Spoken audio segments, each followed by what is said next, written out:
caso de de José, que administraba los bienes de Potifar. De aquí deducimos que la mayordomía cristiana no es otra cosa sino la administración sabia de la vida que Dios nos confió. Somos administradores de la vida. Ahora, la sierva de Dios tiene una cita que me impresiona. Está en el Comentario Bíblico Adventista, tomo 1, página 1096. Dice: Dios creó al hombre para la gloria divina, para que después de pasar por la prueba, la familia humana pudiera llegar a ser una con la familia celestial. El propósito de Dios era repoblar el cielo con la familia humana, si hubiera demostrado obediencia a cada palabra divina. Adán había de ser probado para ver si iba a ser obediente como los ángeles leales o desobediente. Si hubiese soportado la prueba, hubiera instruido a sus hijos tan solamente en un sendero de lealtad. Su mente y sus pensamientos habrían sido como la mente y los pensamientos de Dios. Su carácter habría sido modelado de acuerdo con el carácter de Dios. ¿Sabes que este pensamiento es clave para entender el tema de la mayordomía cristiana? Porque estamos a prueba en este mundo. ¿Sabes por qué estamos a prueba? Porque, mira, si no podemos ser fieles a Dios, si no podemos administrar la vida con sabiduría, en 80 años que como máximo vamos a vivir en esta tierra, ¿cómo seremos fieles a Dios en la eternidad? Entonces, nuestra vida en esta tierra también es una prueba para ver si merecemos la confianza divina para vivir la eternidad con Él. Ahora, para tener un concepto claro de este tema y no pensar que mayordomía tiene que ver solo con dinero, que fidelidad y una administración sabia de la vida tiene que ver solo con diezmo, necesitamos analizar al tema a la luz de la columna vertebral del cristianismo, que es el propio Cristo. Jesús es el personaje central de la vida cristiana. Sin Cristo solo nos resta pues un amontonado de ideas bonitas, pero ideas vacías.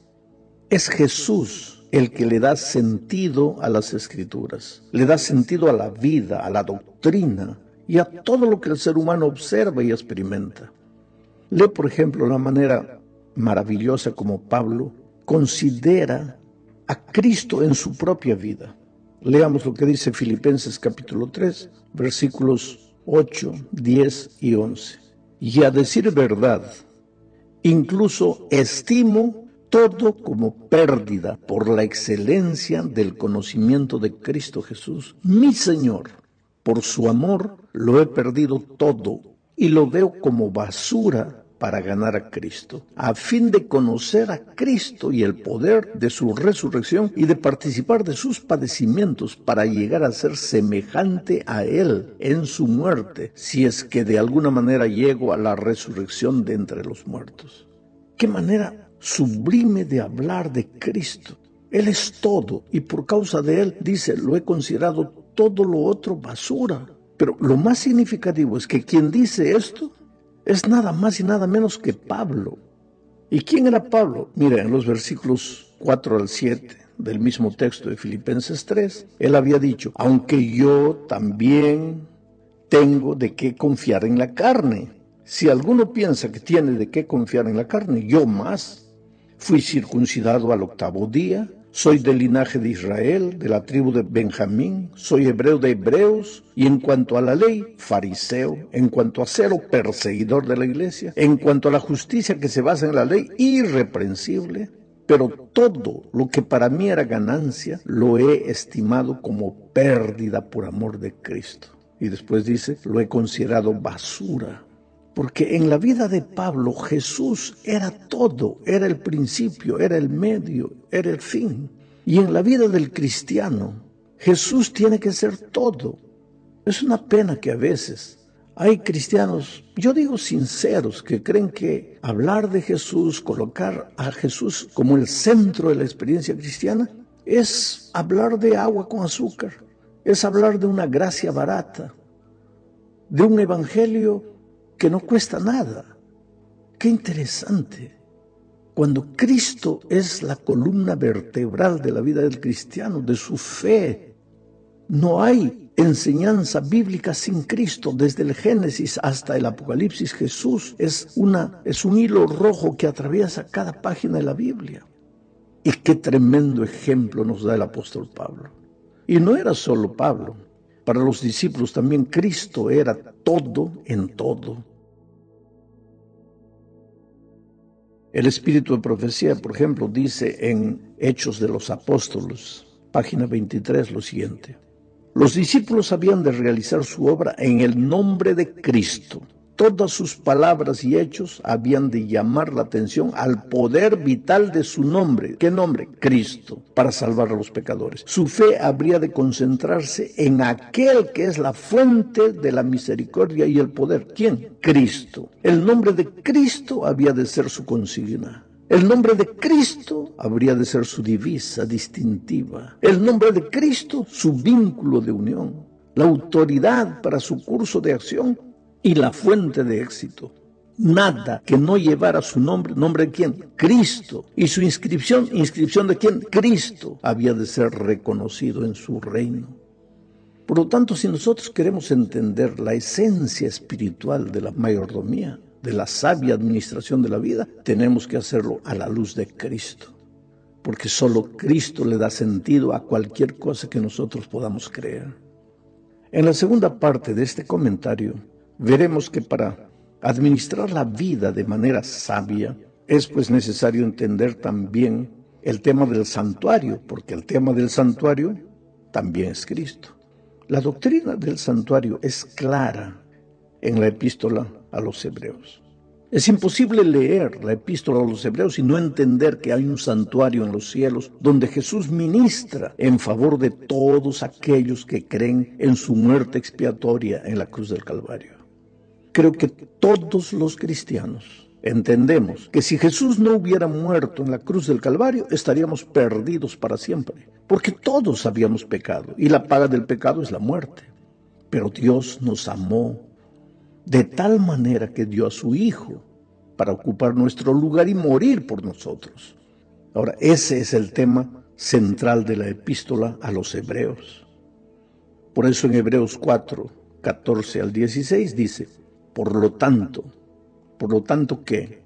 Lo que ya se ha hablado, que Cristo murió por nosotros. Por lo tanto, y ya que en Jesús, el Hijo de Dios, tenemos un gran sumo sacerdote que traspasó los cielos. Aquí está la Biblia presentando a Jesucristo como el sumo sacerdote, y no en esta tierra, sino allá en el cielo. Tenemos un gran sumo sacerdote que traspasó los cielos. Retengamos nuestra profesión de fe.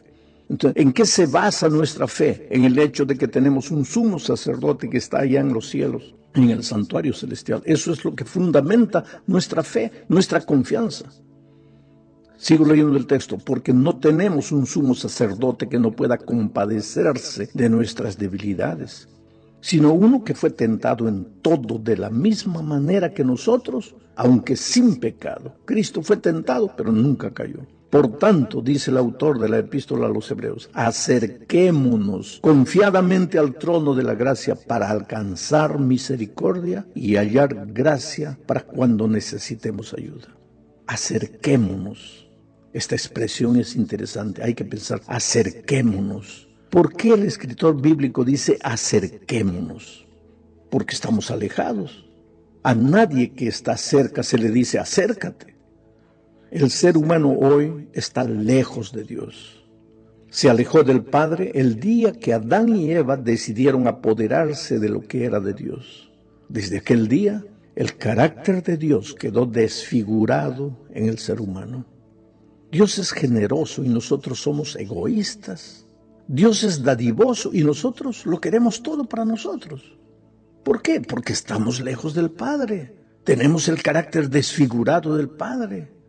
Y eso nunca hubiera sucedido si nosotros no nos hubiéramos separado de Dios. Y lo peor de todo es que separados de Dios no somos felices. Sufrimos, lloramos, nos destruimos. ¿Y qué hace Dios? Nos llama. En el Edén le preguntó a Adán, ¿dónde estás tú? ¿Y dónde estaba él? Escondido entre los árboles. A lo largo del Antiguo Testamento Dios llama, llama, llama una y otra vez. A través de Malaquías, el último libro del Antiguo Testamento, vuelve Dios a llamar a su pueblo. Volved a mí. Y el pueblo pregunta, ¿en qué nos volveremos? ¿Por qué ese pueblo pregunta, ¿en qué nos volveremos? Porque estaba en la iglesia, guardaban el sábado, cumplían las leyes, todo, pero no eran fieles, no se habían devuelto a Dios por entero, con el ser completo, con el corazón y con todo lo que tenían. Cuando Jesús vino a esta tierra, lo primero que hizo fue llamar de nuevo a sus hijos. Venid a mí todos los que estáis cansados y agobiados. Y hoy sigue llamando. Ahora, a través del autor de Hebreos, dice, acerquémonos. Vengan, vengan, no se queden lejos, no vivan lejos de mí. ¿Por qué? Porque lejos de mí pues están con un carácter desfigurado y no son felices, viven creándose problemas. Solo que ese acercarse a Jesús no es una actitud romántica.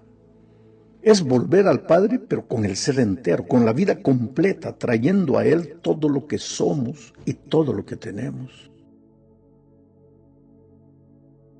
Y los administradores sabios de la vida son pues aquellos que aceptan la invitación que está presente en el santuario y van a Jesús sabiendo que Él es un ayudador, que en Él encontraremos ayuda para las circunstancias más difíciles. Entonces ahora, después de haber dicho todo esto, voy a volver a leer el texto una vez más. Por lo tanto, ya que en Jesús, el Hijo de Dios, tenemos un gran sumo sacerdote que traspasó los cielos, retengamos nuestra profesión de fe, porque no tenemos un sumo sacerdote que no pueda compadecerse de nuestras debilidades, sino uno que fue tentado en todo, de la misma manera que nosotros, aunque sin pecado. Por tanto, acerquémonos confiadamente al trono de la gracia para alcanzar misericordia y hallar gracia para cuando necesitemos ayuda. Qué tremendo este pensamiento. Hablemos ahora un poco sobre las doctrinas. Esta es la tercera parte de nuestro estudio. ¿Qué es la doctrina? El diccionario define a la doctrina como el conjunto de ideas, enseñanzas o principios básicos defendidos por un movimiento religioso, ideológico o político. Quiere decir que la doctrina de la Iglesia es lo que la Iglesia ha decidido enseñar. Hago la pregunta de otra manera. ¿Tiene la Iglesia autoridad para crear alguna doctrina? Y otra pregunta más para pensar. ¿Es la mayordomía cristiana una doctrina inventada por la Iglesia para recaudar fondos? Puede ser que haya alguien que piense de esa forma, pero la Biblia registra que Jesús dijo un día, lo que está registrado en Juan 7, 16 y 17. Jesús les respondió y dijo, mi doctrina no es mía, sino de aquel que me envió. El que quiera hacer la voluntad de Dios conocerá si la doctrina es de Dios o si yo hablo por mi propia cuenta. Aquí, mi querido amigo, Jesús es enfático al decir que sus enseñanzas o su doctrina, como le quieras llamar, porque la doctrina de Jesús es la enseñanza de Jesús. Y Jesús dice que su enseñanza o su doctrina no es suya, es de su Padre. En otra ocasión dijo, yo soy el camino, la verdad y la vida. ¿Qué es el camino? Es el sendero por donde debe andar el cristiano. Y Jesús es ese sendero, ese camino. Él dice que también es la verdad. ¿Y a dónde te conduce ese camino de verdad? A la vida. ¿Y quién es la vida? El propio Señor Jesucristo. En otras palabras, Jesús es la doctrina. No podemos separar a Jesús de sus enseñanzas. Y sus enseñanzas están en la palabra de Dios. David decía, lámpara es a mis pies tu palabra y lumbrera mi camino. Siendo así, pues, todas las enseñanzas de la Biblia necesitan estar íntimamente relacionadas a la persona de Jesucristo. Porque sin Cristo no hay doctrina. Las doctrinas no son solo ideas teológicas abstractas, sino verdades arraigadas en Cristo y son verdades que impactan la forma en que vivimos. Por eso Jesús dijo en Juan 5:39, escudriñad las Escrituras porque a vosotros os parece que en ellas tenéis la vida eterna y ellas son las que dan testimonio de mí. Vamos ahora a la cuarta parte. Aquí veremos lo que es el mensaje del tercer ángel. ¿Sabes? Dios levantó un remanente para el tiempo del fin, con un propósito específico: predicar el evangelio eterno. Apocalipsis 14, 6 y 7 dice: luego vi otro ángel, el cual volaba en medio del cielo, tenía el evangelio eterno para predicarlo a los habitantes de la tierra, es decir, a toda nación, raza, lengua y pueblo. Ese ángel decía con fuerte voz: teman a Dios y denle gloria, porque la hora de su juicio ha llegado. Adoren al que hizo el cielo y la tierra, el mar y los manantiales de agua. Hay dos pensamientos en estos versículos. El primero es que el mensaje del tercer ángel consiste en la predicación del evangelio eterno. El centro del evangelio es Cristo. Por lo tanto, predicar el mensaje del tercer ángel es predicar a Cristo. Sin Él no hay evangelio. Evangelio es la buena noticia de aunque nosotros pecamos, hay salvación en Cristo. El segundo pensamiento del texto que leí es que el propósito de la predicación de ese evangelio es que los seres humanos teman a Dios y le den gloria, porque la hora de su juicio ha llegado, y que adoren al que hizo el cielo, la tierra, el mar y los manantiales de agua. Aquí encontramos el tema de la sabia administración de la vida. Porque sabiduría es colocar a Dios en primer lugar, devolverle la honra, devolverle todo lo que le pertenece a Él. Ese mensaje es urgente porque vivimos en un tiempo en que los seres humanos adoran cualquier cosa menos a Dios. Después de este primer ángel surgen otros dos, anunciando la caída del sistema religioso simbolizado por Babilonia y presentando la advertencia de no adorar al poder simbolizado por la bestia. Pero el centro de estos tres mensajes es el evangelio eterno. No es atacar a ninguna iglesia, sino advertir a las personas con amor a que vengan a Cristo y que no sigan a poderes extraños, porque quien está por detrás de Babilonia y de la bestia es nada más y nada menos que el diablo. Pero con tristeza decimos que a lo largo de la historia muchos han entendido mal el mensaje del tercer ángel. La sierva de Dios, porque en sus tiempos también había gente que no entendía este mensaje, la sierva de Dios entonces escribe lo siguiente: varios me han escrito preguntándome si el mensaje de la justificación por la fe es el mensaje del tercer ángel, y he contestado: es el mensaje del tercer ángel en verdad. Eso está ahí en el manuscrito 437 de 1890, publicado en el libro Eventos de los Últimos Días, páginas 171. En otra parte ella dice: el tiempo de prueba es inminente, porque el fuerte clamor del tercer ángel ya ha comenzado en la revelación de la justicia de Cristo, el Redentor que perdona los pecados. Este es el comienzo de la luz del ángel cuya gloria llenará toda la tierra. Entonces no queda duda pues de que el mensaje del tercer ángel es la predicación de Cristo como la única solución para el problema de los seres humanos. Y aquel que viene a Cristo lógicamente se entregará al Señor Jesús y vivirá para Él. Llegamos al fin de este comentario hablando de devolvernos a Dios antes que sea demasiado tarde. Leamos Hebreos 9, 14. Cuanto más, dice, la sangre de Cristo, que por medio del Espíritu Eterno se ofreció a sí mismo sin mancha a Dios, limpiará de obras muertas nuestra conciencia para que sirvamos al Dios vivo. Según esta declaración bíblica, ¿cuál es el propósito de la muerte de Cristo y de su ministerio en nuestro favor en el santuario celestial? Limpiar de obras muertas nuestra conciencia para que sirvamos al Dios vivo. ¿Qué significa esto? La sangre de Cristo no nos limpia del pecado. ¿Y por qué dice aquí que nos limpiará de obras muertas? ¿Qué son obras muertas?